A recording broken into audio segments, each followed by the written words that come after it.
إن عدة الشهور عند الله 12 شهرا في كتاب الله يوم خلق السماوات والأرض منها 4 حرم صدق الله العظيم. الصلاة والسلام عليك يا رسول الله، الصلاة والسلام عليك يا حبيب الله، الصلاة والسلام عليك يا نبي الله وعلى آلك وأصحابك یا نور اللہ۔ میرے پیارے آقا صلی اللہ علیہ وسلم کے پیارے دیوانوں، نئے اسلامی سال کی مبارکباد کے ساتھ میں یہ دوسرا ایپیسوڈ لے کے آپ کے پاس حاضر ہوں۔ پہلے ہم نے یہ دیکھا ہے کہ ہجری سن کی ابتدا کیسے ہوئی، اور آج ہم یہ دیکھیں گے کہ اسلامی مہینوں کے نام اور معنی کیا ہیں۔ قرآن پاک کی ایک آیت سورہ توبہ کی آیت نمبر 36 میں نے آپ کے سامنے پیش کی ہے، جو پہلے بھی آپ نے سنی ہے۔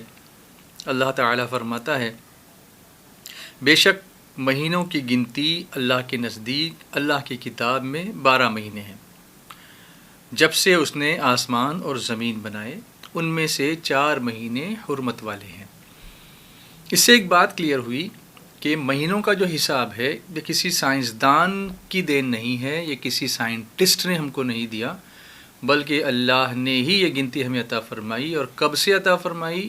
جب سے اللہ نے آسمان اور زمین بنائے، اسی وقت سے اپنی کتاب میں اس کا ذکر اللہ تعالیٰ نے فرمایا۔ تو یہ بھی اسلام کی دین ہے۔ اور اس میں سے 4 مہینے اللہ تعالیٰ فرماتا ہے کہ حرمت والے ہیں، یعنی ان کی عظمت اور مہینوں سے یعنی ان کی عظمت بیان کی گئی کہ وہ عزت والے مہینے ہیں، وہ حرمت والے مہینے ہیں۔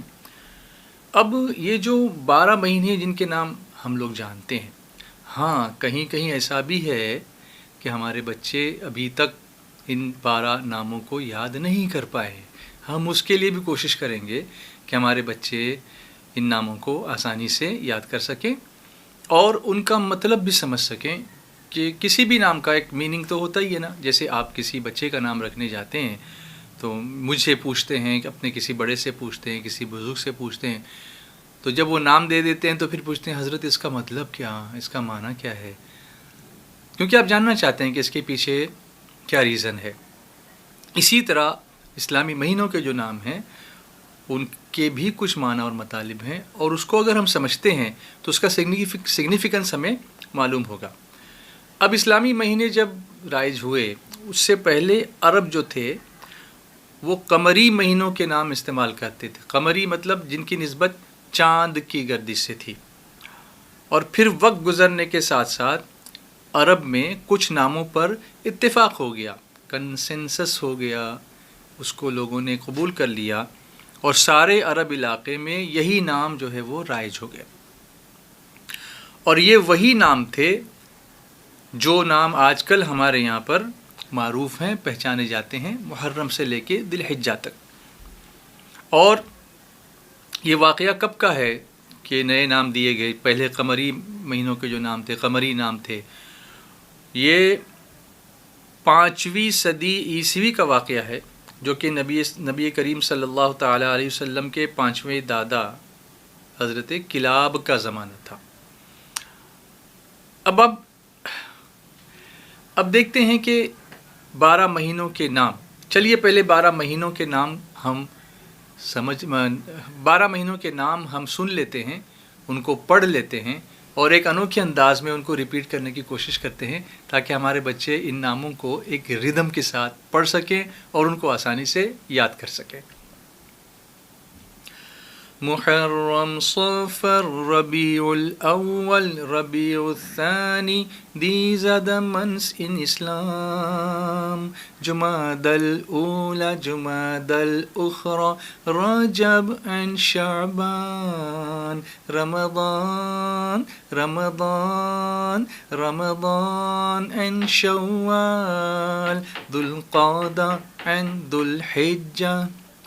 These are the months in Islam. اب تھوڑے آپ حیرت میں ہوں گے کہ ہم جو ریگولرلی جن ناموں کو سنتے ہیں تھوڑا سا فرق ہے۔ میں نے جو آپ کے سامنے یہ پڑھا ہے، یہ ایگزیکٹلی جو عربی کے جو اس کے پروننسیشنس ہیں اس کے حساب سے، اردو میں ہم تھوڑا سا ڈفرینٹ پڑھتے ہیں اس کو. جیسے ہم محرم کہتے ہیں تو محرم ہی کہتے ہیں، سفر کو سفر ہی کہتے ہیں، ربیع الاول، ربیع الثانی، ربیع الآخر جو ہم کہتے ہیں تو اس کو عربی میں ربیع الثانی بھی کہا جاتا ہے. ثانی یعنی دوسرا، آخر کے معنی بھی دوسرا. جمادی الاولی، جمادی الاخری میں نے پڑھا، لیکن عوام میں رائج ہے جمادی الاول، جمادی الاخر، جمادی الاخر.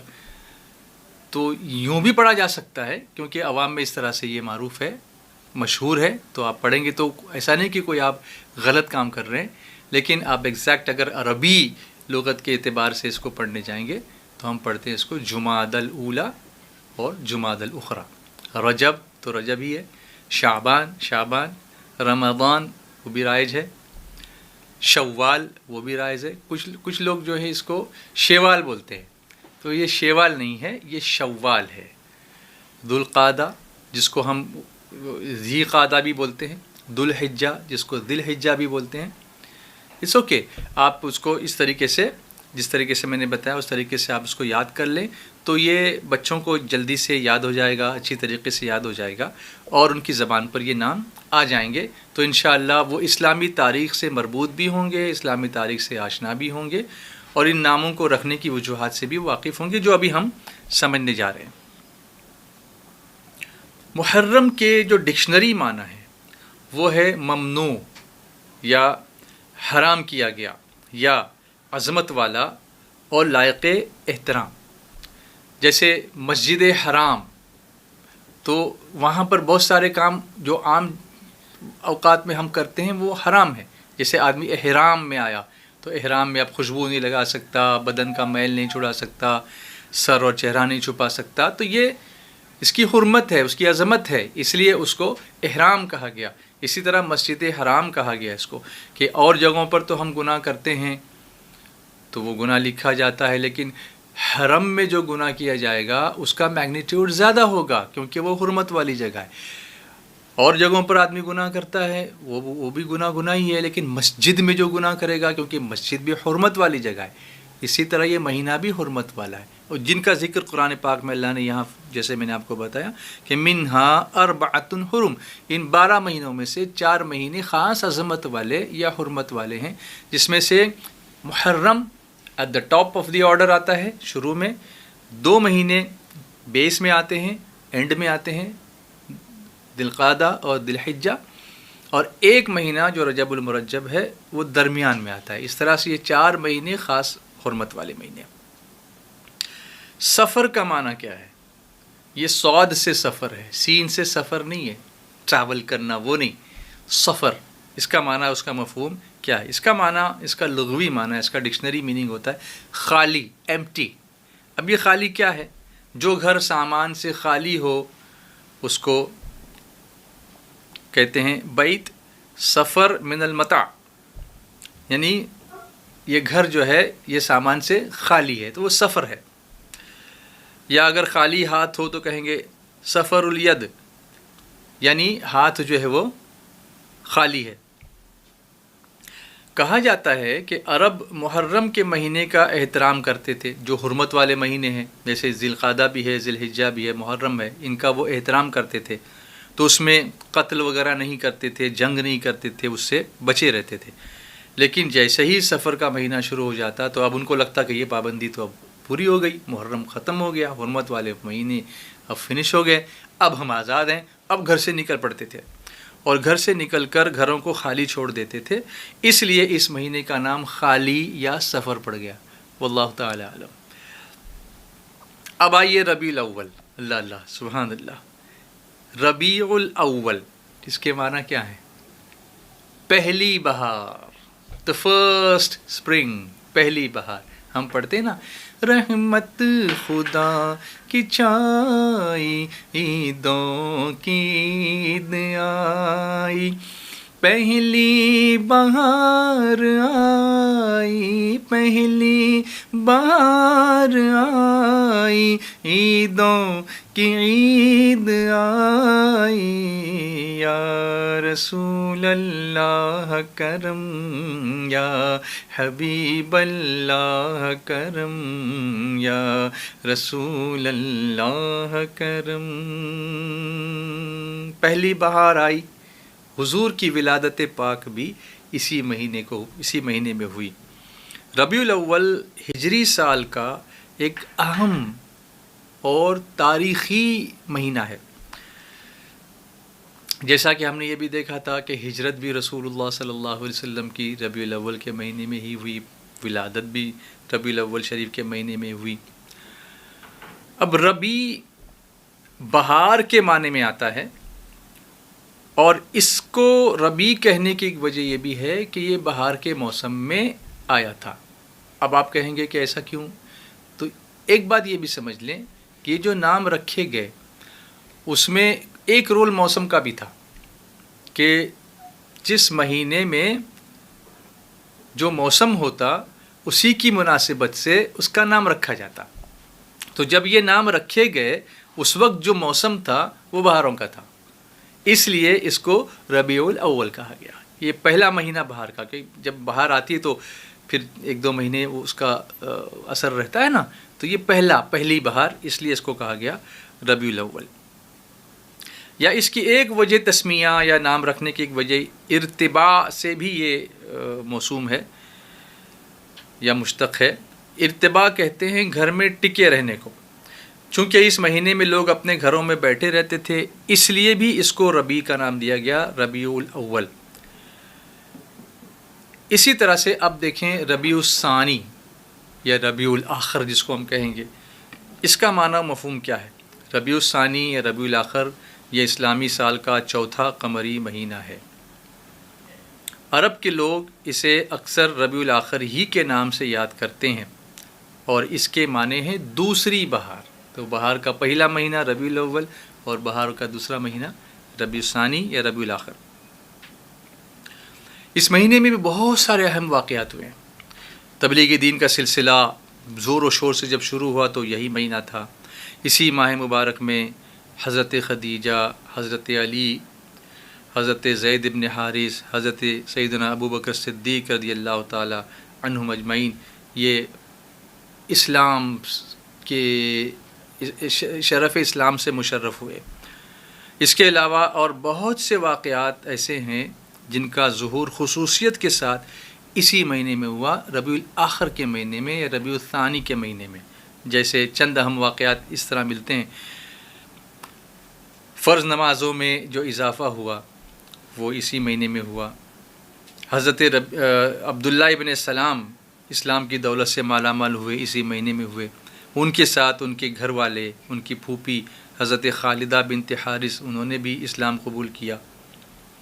یہ ان دنوں کی بات ہے جب رسول کریم صلی اللہ علیہ وسلم مدینہ منورہ تشریف لائے، اور ابھی حضور صلی اللہ علیہ وسلم حضرت ابو ایوب انصاری رضی اللہ تعالیٰ عنہ کے مکان پر تشریف نہ لائے تھے، اس سے پہلے کی یہ بات ہے۔ ربیع الثانی کو کچھ غزوے بھی پیش آئے، کچھ سریات بھی پیش آئے۔ غزوہ وہ لڑائی ہے جس میں رسول اللہ صلی اللہ علیہ وسلم بذات خود تشریف لے گئے، اور سریہ اس کو کہتے ہیں جس میں حضور صلی اللہ علیہ وسلم نے صحابہ کی جماعت کو روانہ فرمایا، لیکن اس میں خود حضور صلی اللہ علیہ وسلم تشریف نہیں لے گئے۔ anyway اب میں اس کو اگر بہت تفصیل سے بیان کروں گا تو کئی واقعات جو ہیں وہ بیان کیے جا سکتے ہیں، لیکن میں اسی پر اکتفا کرتے ہوئے اگلے مہینے کی طرف بڑھتا ہوں۔ اسلامی قمری سال کا 5واں مہینہ جمادی الاولیٰ یا جمادی الاول جس کو ہم کہتے ہیں، یہ جس موسم میں آیا تھا جب نام رکھے گئے تھے اس وقت پانی منجمد ہو گیا تھا، جم گیا تھا، فریز ہو گیا تھا، اور اس لیے اس کو جمادی الاولیٰ کہتے ہیں۔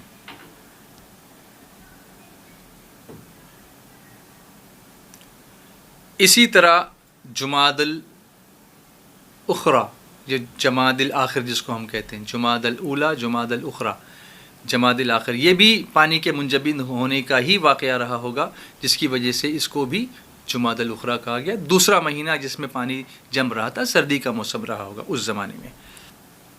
اب بڑھتے ہیں رجب کی طرف، 7واں مہینہ۔ رجب بنا ہے ترجیب سے، اور ترجیب کے معنی ہیں تعظیم کرنے کے۔ رجب کو رجب اس لیے کہتے ہیں کہ عرب جاہلیت میں اس کی تعظیم کرتے تھے، قتل وغیرہ نہیں کرتے تھے، جیسے ہمیں شروع آپ کو بتایا کہ 3 مہینے متصل ہیں اور 1 مہینہ درمیان میں بیچ میں آتا ہے، اس لیے اس کو رجب کہتے ہیں۔ 8واں مہینہ اسلامی سال کا، شعبان، شعبان المعظم۔ شعبان دراصل شعب سے مشتق ہے، اس کا معنی ہے پہاڑ کو جانے کا راستہ، اور یہ بھلائی کا راستہ ہے۔ شعبان کے مہینے میں خیر کثیر نکلتی، بہت ساری بھلائیاں اس میں ہیں، اور اس مہینے میں بھی چونکہ خیر کثیر بڑھتی ہے، بہت سارا فیض بڑھتا ہے۔ اب شب برات بھی اسی مہینے میں ہے، رزق اسی مہینے میں تقسیم ہوتا ہے، اعمال نامے اسی مہینے میں 15 تاریخ کو 15ویں شب میں نصف شعبان المعظم کی رات میں فرشتوں کے حوالے کیے جاتے ہیں۔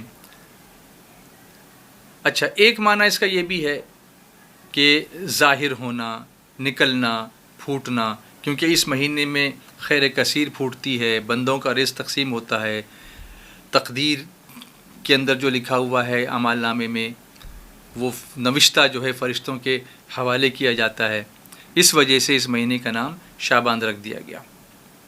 یا ایک معنی یہ بھی ہے بکھرنا، منتشر ہونا۔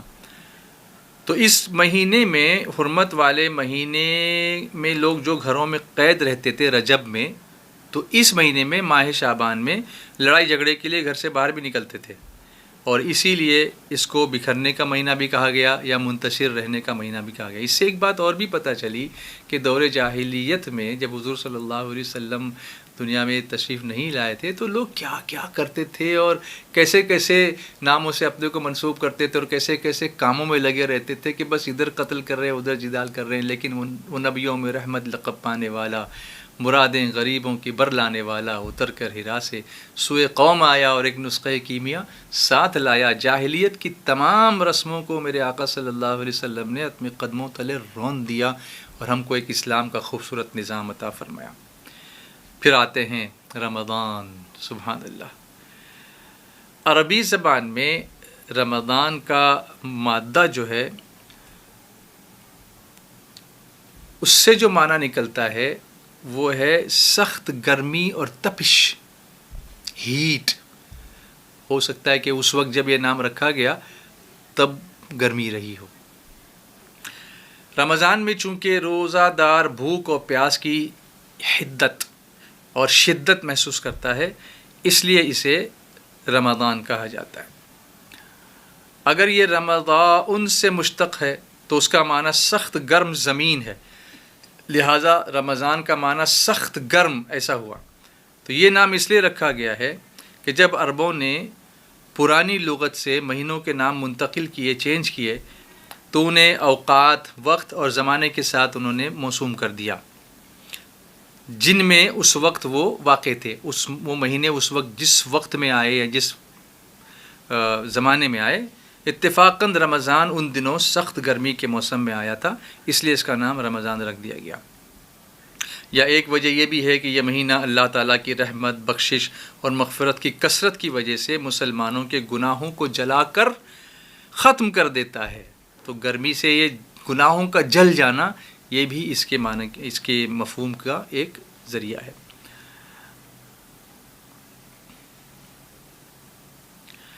دسواں مہینہ شوال۔ شوال کا لفظ جو ہے یہ ایک عربی زبان کے ایک مقولے سے ماخوذ ہے، اور یہ شوال کے مہینے کو عرب لوگ اپنے کچھ نقصان دہ علوم کی وجہ سے منحوس سمجھتے تھے۔ ایک علم جو تھا اس کا تعلق لغت سے تھا، یعنی ڈکشنری سے تھا، اور دوسرا جو علم تھا اس کا تعلق تاریخ سے تھا۔ ہوا یہ تھا کہ شوال کے مہینے میں کبھی طاعون کا، پلیگ جس کو بولتے ہیں، وہ وبا پھیلی تھی جس کی وجہ سے عربوں کی بستیاں اجڑ گئی تھیں۔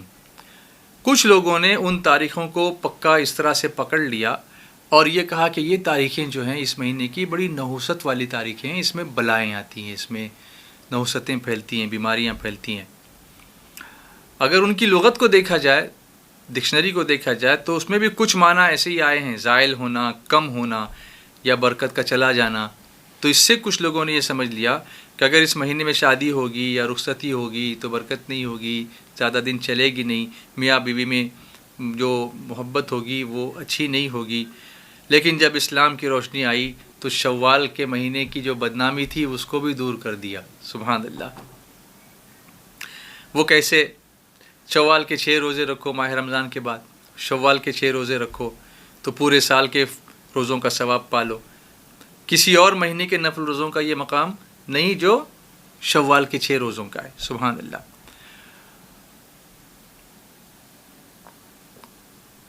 دوسری برکت یہ دیکھیے کہ مسلمانوں کی جو 2 عیدیں ہیں، ایک عید الفطر ہے اور دوسرے عید الاضحیٰ ہے۔ عید الفطر کب ہوتی ہے اور کس مہینے میں ہوتی ہے؟ ماہ رمضان پورا ہوا، اس کی پہلی تاریخ آئی، اس کے بعد شوال کی۔ تو جس مہینے کو لوگ منحوس سمجھتے تھے، اس مہینے کے پہلے دن کو اللہ اس کے رسول نے عید کا دن ڈکلیئر کر دیا، یعنی اس کی نحوست کو بالکل دور کر دیا، جو ان کے دماغ میں تھی، ایکچولی تھی نہیں لیکن ان کو وہ سوچتے تھے، اس کو کلیئر کر دیا اور اس کو عید کا دن ظاہر کر دیا۔ سبحان اللہ۔ تو اس سے بڑی برکت کی دلیل کیا ہوگی؟ اب اس کے بعد 11واں مہینہ جو آتا ہے ذوالقعدہ، اس کا مطلب کیا ہے؟ ذوالقعدہ اس کو اس لیے کہتے ہیں کہ یہ بیٹھنے کا مہینہ ہے۔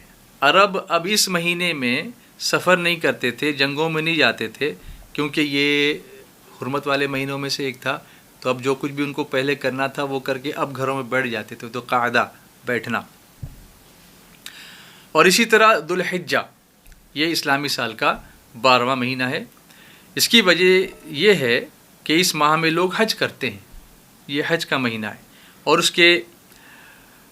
کا ذکر قرآن پاک میں بھی ہے۔ اس کو ایام معلومات بھی اس کے پہلے عشرے کو کہا گیا ہے، اور یہ دن اللہ تعالیٰ کو بہت پیارے ہیں، جیسا کہ قرآن پاک میں جو آیتیں آپ نے پڑھی ہوں گی، والفجر ولیال عشر، 10 راتوں کی قسم اللہ تعالیٰ نے قرآن پاک میں جو یاد فرمائی وہ اسی مہینے کی پہلی 10 راتیں ہیں۔ اور اس مہینے کے پہلے 10 دنوں کی جو فضیلت آئی ہے، اللہ اکبر، کہ اللہ تعالیٰ کو ان دنوں میں جو نیکیاں پسند ہیں سال بھر میں کسی اور دن میں اتنی پسند نہیں ہے۔ اسی طرح اس ماہ کی 8ویں تاریخ کو یوم الترویہ کہتے ہیں، جس کو آپ نے بار بار ہمارے بیانات میں پہلے بھی سنا ہے۔ 9ویں تاریخ کو یوم العرفہ کہتے ہیں، اور 10ویں تاریخ کو یوم النحر کہتے ہیں، اور پھر اس کے بعد 11، 12 اور 13 ان کو ایام تشریق کہتے ہیں، جس کی تفصیل آپ پہلے سے الحمدللہ جانتے ہیں۔